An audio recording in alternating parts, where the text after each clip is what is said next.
Okay, so for the second question, since we've solved the first one, it reads 2 ropes attached to a ceiling support a 50 kg body as shown in the figure, which I'll display. Find the tensions in each rope, taking G to be 9.81 meters per second squared. So before starting to solve this question, if you have concerns concerning G and everything, it's okay. G can either be 9.8 or 9.81. It's okay. So this is how the diagram looks. This is the ceiling, the upper part is the ceiling, and then these are the 2 forces we're finding. Then the angles between the ceiling and the tension one is 30, this other is 40. Then we have another identifiable tension force, which is this one there, the one holding the 50 kg directly in the diagonal pattern. So we can find that force by using the formula force, which is just mass times gravity. So mass is 50, G is 9.81. G is 9.81. And sorry, today our camera system is bad, so we are trying. I'm alone, so I'm the one holding the phone and everything. So it's a bit bad. So T3 therefore, when you calculate, will be something like 490.5. Yeah, if you calculate it, to be 490.5 newtons, and that will be the tension force there, 490.5 newtons. Yes. So now what we're being asked is to find the forces acting on these 2 ropes. So we apply those basics now we had done in the first video. How do we do that? By making this a right angle triangle there, and this is the x-axis, that's a right angle triangle. So if we can see, we have 2 right angle triangles there. These are 90 degrees angles, so we have 2 right angle triangles. Then if we use basic rules of angles, these angles that make such a shape, a Z shape, shows that this angle is equal to this one. So this is 30. So if that one also is showing the same, that's 40, then this is 40. Yeah, then we can start finding the forces in the y component and x component. And as we do this, let's imagine this to be a Cartesian plane, this the y-axis and that the x-axis. So all the component forces going in the up direction will be the y components, and the forces in the x direction will be the x components. And what we want to find is the hypotenuse of these lines, which are the tension forces or the resultant forces. So how we find them is we use 2 basic rules which show that 2 basic rules for tension, which shows that upward force is equal to downward force, and forces to the left is equal to the forces in the right. Yeah, so these are the 2 rules we'll be following. So to find the forces in the y direction using this right angle triangle, we remember what we are doing. We said if we're finding the force, the component force which is opposite to the angle, then we use sine rule. So when you use sine rule, you will find out that this Fy component will be actually T2 sine theta, which is 40. Yes, and if you try to calculate that, it must give you something like what's sine 40? Sine 40 is 0.64. So this is T2 0.64. Then automatically this x component will be now the opposite of that, which is T2 cos 40. We can find cos 40 to at least preserve time, and it's T2 cos 40 is 0.766. Then the same happens this side. So the angle, which is the side which is opposite to the angle, takes a sign. So that will be T1 sine 30.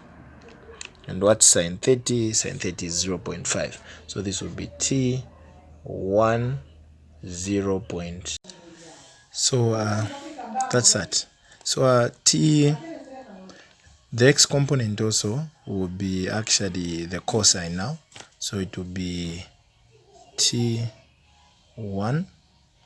What is cos 30? Cos 30 is 0.866. So that's how it is. Then now we start applying these rules. We make two simultaneous equations using these rules. Up is equal to down and left is equal to right. So when considering the up-down rule, we only look at the y components. I'll emphasize, when considering the up and down forces, considering the y forces or the horizontal or the vertical forces, we only consider these y components. Horizontal forces, y components. Please let us remember that. So which ones are we going to pick up? And the up y is being demarcated by this imaginary x-axis. So all the y components in this half will be added and equated to all the components in this half. So which are, we can start writing them down. So this force there is y component. So T1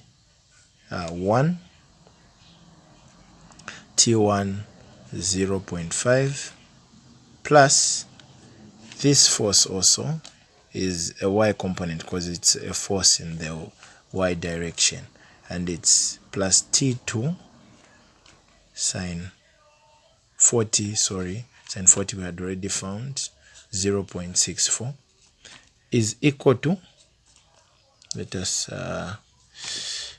demarcate this so that we don't have problems. So is equal to forces in the y direction. On the down part there we only have this force there, which is 490.5. Then we get this one, so we'll call that our equation 1. Then our equation 2 will be determined by left is equal to right, and left is equal to right, just as we were considering the y components in the up down. In the left right, we only consider the x components. So it is the forces in this region, the x components. So they are being demarcated by this y imaginary axis. So it's just this equated to that. So T1 0.866 is equal to T2 0.766, and that will be considered as our equation 2.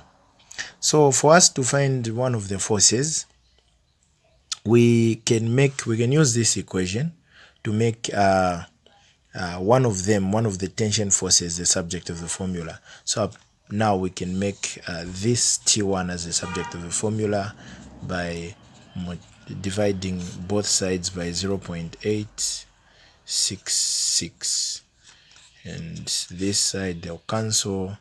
This will be, T1 will be equal to what is 0.766 divided by 0.866? That will be 0.8845. So 8445 T2. So now, since T1, that's our equation 3, T1 is equal to 0.8845 T2. We'll get the first equation here, this one, which is this one, and replace wherever there is T1, we replace with this. So we replace this portion only, not including that, this portion with this value here, 0.8845 T2. So we get the equation and say T1, we replace it with that, so it becomes 0.8845 T2 multiplied by 0.5 plus T2 0.64 is equal to 490.5. So if we solve everything, we say 0.8845 T2 multiplied by 0.5, 0.5, it will give us 0.442, then plus, this is T2 also, plus 0.64 T2 is equal to 490.5. And since these two are like, we can add them. 0.442 plus 0.64, they will give us 1.082 T2 is equal to 490.5. Then over 1.082 over 1.082, to make T2 the subject of the formula, we'll have T2 as 490.5 divided by 1.082, and to give us 453.2 newtons as our T2. Then how do we find our T1? T1 will be easy. So we can solve T1 on this small page. We can just get this equation, the second equation, which was T1 0.866 is equal to T2 0.766. And since we've found T2 already, we'll just replace the value of T2 in this equation, and it will be T1 0.866 is equal to 453.2 multiplied by 0.766. There's no space there, but it's 0.766. So T1 0.866 will be equal to 453 times 0.766. It will be 347.16. Then we make T1 subject of the formula by dividing both sides by the coefficients of that T1. T1 therefore will be equal to 347.16 divided by 0.866, and the final answer will be 400.9 newtons. And this is how you find the two tension forces in that problem. Yes. So after solving the two questions, we can end here. And if you guys really enjoyed this video tutorial, you can subscribe to my YouTube channel. Don't forget to do that. Hit the like button, hit the notification bell so that you don't miss future videos, and leave a comment saying what you've loved about this video. If you need more of these, then they'll keep coming. That's if you our viewers need more videos. We'll be waiting for you. It was very nice to explain concepts for friends and everything. Until next time, this is Khan the Elucidator, and I'm out.